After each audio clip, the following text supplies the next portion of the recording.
तो आज हमारा ये कांट का आखिरी and probably the most important session from existential perspective कि फ़लसफ़ा तो बहुत होता रहेगा, ज़्यादा मायने ज़्यादा मैटर रियल लाइफ करती है। और ये वाला सेशन कांट का ये प्रैक्टिकल रीज़न के साथ डील करेगा, so that makes it a very important session in itself. I have been saying, I was asked this question by Paduta, I think, or someone else. Faisal, yes, Faisal. यहाँ पे होते हैं, अगर आप लोगों को ध्यान हो। उन्होंने पूछा था कि फ़िलासफ़र का मकसद क्या होता है? फ़िलासफ़र का मकसद होता है एथिकल सिस्टम एस्टैब्लिश करना। The fundamental question that a philosopher wants to answer is how to live. और वो question, if he is not doing that, he is not a philosopher in the classical sense of the term. देखिए, philosophy के लफ्ज़ी माने ये नहीं है, one who finds an answer to how to live. ये इसका लफ्ज़ी माने नहीं है। एटिमोलॉजिकली ये this is not what it means. Dictionary meaning philosophy की ये नहीं है। But its connotations are these. So why are we doing all those epistemology and metaphysics? We do all of those to establish an ethical system. In fact, the very roots of philosophy are in this particular thing. अगर आप first systematic philosopher प्लेटो को अगर आप देखेंगे, तो प्लेटो में आपको यही चीज़ मिलेगी कि why is he doing all of his philosophy? He is doing all of his philosophy to establish what is justice. वो ये करने की कोशिश करते हैं। उसके लिए वो पूरा फ़लसफ़ा देते हैं। अब उस सवालात जो वहाँ से उठे, उसमें फ़र्दर डेवलप हुआ, और एरिस्टोटल ने भी अपने एथिक्स को एस्टैब्लिश करने के लिए अपना मेटाफिज़िक्स और अपना ये हर जगह हमने जब हिंदुस्तानी फ़लसफ़ा देखा, it starts with epistemology, metaphysics, and then ethics. Now, where does religion come in? Religion comes in, it tells you कि कर लिया तुमने, नहीं हो पाया ना, अब मैं बताता हूँ। ये फंडामेंटल पोजीशन है, और यही फाइनली फिलॉसफी का एंड भी हुआ। इमैनुअल कांट यहीं पे एंड किए कि we can not do it. Metaphysics we can not do, so if you can not do metaphysics you can not do ethics. But let's see what he talks about ethics के। और इस वजह से मैंने can't pay भी आपको बोला था, you have to look at Kant not as an empiricist, not as a metaphysician, you have to look at him as an ethical philosopher, philosopher of ethics. And this is true for all great philosophers. They are actually philosophers of ethics. उनके उनके actual texts are not these, ये philosophy वाले। उनके real texts are when they write on polity. वो उनका एक असली contribution होता है। अदरवाइज ये चीज़ें किताबों में रह जाएंगी, किसी के मतलब की चीज़ नहीं रहनेगी है। कांट अबव ऑल, ये मैं पहले दिन से कहते आ रहा हूँ, एक मॉरलिस्ट थे, एक थीस्ट थे, एक मॉरल सेंस रखने वाली शख्सियत थे। ये एक दीनी शख्सियत है। ये भी एक बार बात हुई है कि in the history of human thought, and you can see it with good confidence, मतलब ऐसे नहीं कि you might have doubt in it, no, you can have complete confidence in this statement, then the in the history of human thought अक्ल का सबसे ज़्यादा इस्तेमाल दीनदार लोगों ने किया है। It was philosophy was the handmaiden to religion.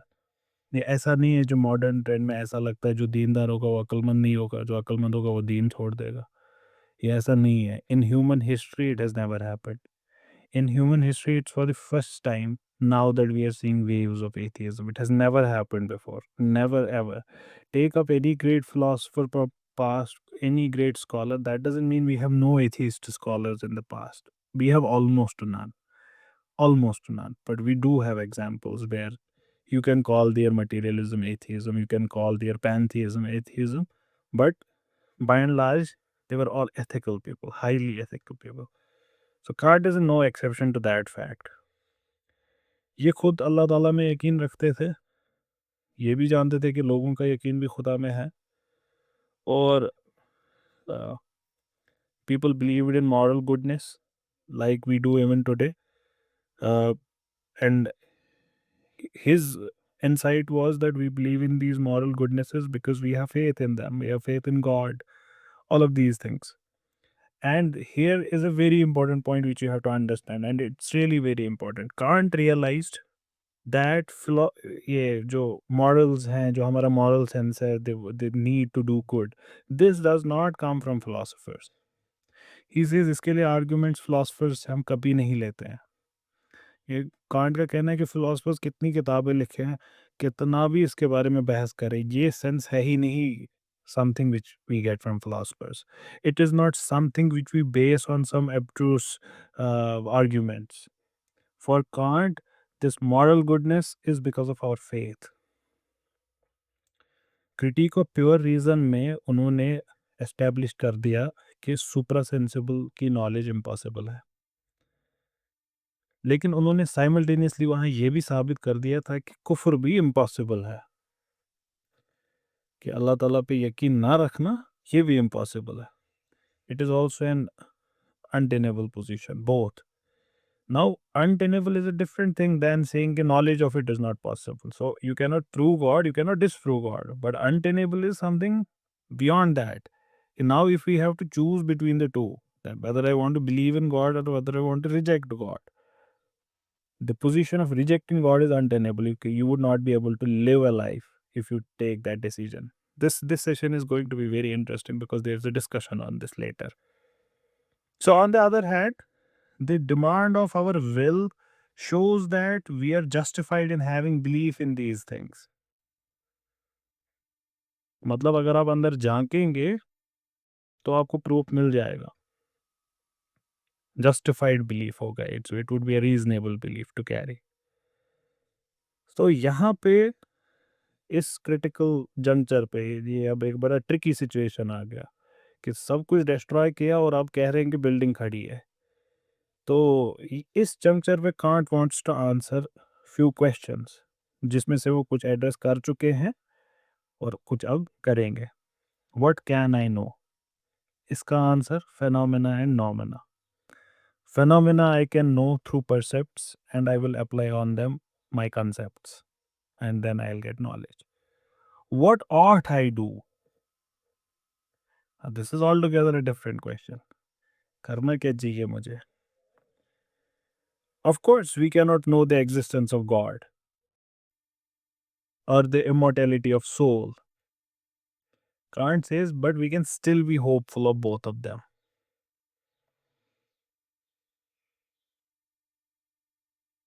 Can't का जो मोरालिटी का डॉक्ट्रिन है, where does it start from? It starts from this question, what ought I do? और इसमें वो सबसे ज्यादा ध्यान देना चाहते हैं इस वर्ड पे, ought। क्या कहना है ये जो स्टेटमेंट है, क्या कहना चाह रहा है, क्या है इसका मतलब? We ought to repay our debt, we ought to be honest, we ought not lie, ये सारी चीजें, we ought not cheat, we ought to dress well, we ought to clean our surroundings। ये जो ये ought है, ये क्या है?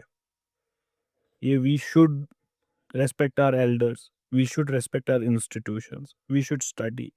ये should का मतलब क्या है?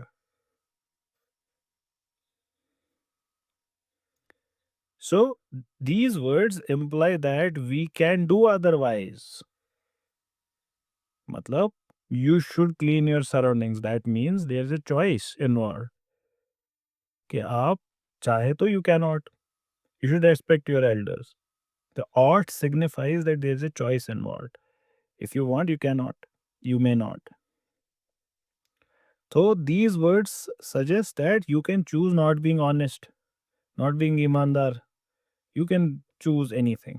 This means that there are all alternatives which we are free to choose from। If there was no freedom to choose from, then we would not have this vocabulary at all। अगर इसमें no real choice is there, then the question of what ought I do would not emerge because it would be fixed। लेकिन ये जो freedom है moral consciousness में, ये क्या imply करता है? ये इम्प्लाई करता है we are not just our phenomenal self. क्योंकि फेनोमिनल सेल्फ जो ये फिजिकल वर्ल्ड है, it is determined by physical laws. The world of senses is determined, causality है उसमें। लेकिन अगर इसमें चॉइस है, you can choose any of the two, that means it is something which is not coming from the phenomenal world. This freedom of choice कि आपको choose करना है दो एक्शंस में से एक, ये साबित कर देता है कि हमारी जो मोरालिटी है, हमारी जो मॉरल वेलबींग है, it comes from the nominal self, not the phenomenal self. ये आपके जिस्म से नहीं आ रहा है, आपके जिस्म के पीछे जो खड़ा है, whatever that is, you want to call it soul or something, Kant would never do that. He would just say from nomina because we cannot know nomina. So where is it coming from in the nomina? I do not know. अल्लाह ताला डाल रहे हैं? I do not know. Soul से आ रहा है? I do not know. What I know that it's not coming from the physical world because physical world is determined. There cannot be choices in it. So in morality, therefore, there should be nothing of the sensibility or phenomenal self. It should be guided by the nominal self. The rational self. अभी rational self को 2 minute के लिए अपने keep it in your mind. Throughout this session ये rational self बहुत आने वाला है. Many would confuse this rational self with अक्ल, लेकिन हम इसको एस्टेब्लिश करने की कोशिश करेंगे and throughout this session it would be clear to you as well कि it is not the rational self in which we understand it commonly. Rational self is again the nominal self ही. We do not know what is doing it. ये अक्ली इस sense में नहीं है कि आप इसको अक्ल अक्ल यूज करके डिसाइफर कर सकते हैं. ये अक्ली इस हिसाब से है कि it is beyond physical realm. लेकिन कांट इसके लिए रैशनल सेल्फ ही यूज करते हैं वर्ड, जिसकी वजह से बहुत सारे लोग शायद ये समझे कि ये कंप्लीटली अक्ली बात कह रहे हैं, लेकिन ये कंप्लीटली अक्ली बात नहीं करेंगे. हम देखेंगे इसको कुछ देर में. अक्ल का इसमें बहुत बड़ा रोल होगा, बेहद बड़ा रोल होगा, लेकिन ये सिर्फ महज अक्ली नहीं होगा. हम इसको ऐसे समझने की कोशिश करेंगे. Hence, in morality, the individual is guided by nothing but his rational self. तो मैं ये क्यों आपको क्लैरिफाई किया, क्योंकि ये अगर हम बार बार रैशनल सेल्फ को सिर्फ अक्ली समझे तो हम शायद कुछ मिस कर जाएंगे. तो इसको थोड़ा ब्रॉड करना, जब कांट इसको यूज कर रहे हैं as rational self, he means more than pure reason, he means something more than that. And as such, because it is driven by pure reason, something beyond phenomena, uh, it must be autonomous because it would be universal, it would be necessary. जैसे determination of objects, उसमें क्या करते हैं, understanding हमको laws देती है, understanding concept से apply करती है. इन मोरालिटी, ये जो हमारे अंदर का समथिंग है, दिस प्रेस्क्राइब्स लॉज टू जज. मोरालिटी में the reason, the rational self जो है, ये बताएगा हमको लॉस. कांट जो हमारी विल है, इसको कौन चीज डिटरमिन करती है. कांट अपना classical tried and tested modus operandi use करेंगे. कांट क्या यूज करते हैं, वो ही tries to find out the necessary a priori everywhere. Once you have found the necessary a priori, he starts moving उसके बाद the examples, the percepts of it. तो यहाँ पे भी वो यही करेंगे. यूनिवर्सल और नेसेसरी ऑब्जेक्ट मतलब a priori फॉर्म्स किसी भी चीज़ की, जैसे परसेप्ट्स के लिए स्पेस एंड टाइम, अंडरस्टैंडिंग के लिए 12 कैटेगरीज. यहाँ पे भी वो कुछ ढूंढेंगे जो ए प्रियोरे है हमारे अंदर, यूनिवर्सल है हमारे अंदर, जो विल को डिटरमिन करेगा कि क्या करना चाहिए, what is a moral act. So Kant tries to find out the purely formal motive of moral consciousness. And what does he find? He finds innamal amal binniyat. This is what he finds. He finds out that goodwill is the only a priori motive of action. नियत के अलावा कोई भी ऐसी चीज नहीं है जो कंडीशनली सही या गलत नहीं है. मैं आपको एक मिसाल से समझाऊंगा. हम बोले कि सेहत बनाना अच्छी चीज़ है या बुरी चीज़ है, सब बोलेंगे अच्छी चीज़ है। तो लगता है कि ये यूनिवर्सल मॉरल लॉ है, इसमें कोई कंडीशनल चीज़ नहीं है। कांट डिसएग्री करेंगे, कांट कहेंगे कि नहीं ये कंडीशनल है। किस चीज़ पे डिपेंडेंट है? नीयत पे। क्यों? क्योंकि अगर मैं इसी को चेंज करूँ कि आप अपनी सेहत इसलिए बनाना चाहते हैं ताकि आप ताकतवर बने और आप पीटे गली के बच्चों को, all of a sudden not a good thing. ताकतवर बनना अच्छी चीज़ है, लेकिन ताकतवर इसलिए बनना so that you can exterminate all the Jewish population in Germany, again immoral. तो एक बहुत अच्छी चीज़ जैसे सच बोलना so that you can make a man land in, you would force a man into trouble, वो सच बोलना is not worth it. We all know it and we all understand it. तो कंडीशंस चेंज कर देती है इन सब चीज़ों को। तो कांट कहते हैं कि लेकिन इसका मतलब ये नहीं कि it's all subjective, there is one thing behind all this जो कैटेगोरिक है, जो हर जगह अप्लाई होगा, जिसकी कोई एक्सेप्शन नहीं मिलेगी आपको। And what is that? That is goodwill, that is नियत आपकी।